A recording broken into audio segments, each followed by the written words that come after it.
Hi, good morning everyone. Mag-share lang ko sa akong experience. So it's a living testimony sa ako ang pag-take sa board exam. So hope it will help also to those na mag-take karong September 21, 2025. So this experience is just personal experience or ako rin ka-testimony ninyo how I passed the board exam last March. So first, balik ko na ko katong after ko ni graduate. So I graduated last 2022 to 2023. So muna siya ako ang batch. So after na ko ni graduate, ni-enroll ko og usa ka reviewing center diri sa Dumaguete with my classmates. Pero during those times, nagkalisod jud ko. So wala ko ning proceed ato nga time kay lisod kaayo nga nakay obligation. So nakay anak kay eskwela.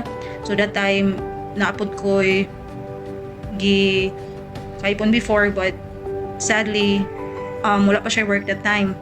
So I decided nga mo stop sa akong reviewing center, then I have to look for a job para po makatabang ko sa ako ang amo sa among family kay daghan kayong galastuhan. So I stop it. So maybe di sa puto ako ang time nga makatake ko. Then I worked 1 year. Then murag na feel na ko is murag ganahan gid ko mutake kay mao gyud na siya ako ang dream nga na magka-lisensya gid ko. Then pagka September, which is another batch na puto atong 2024, ning file ko.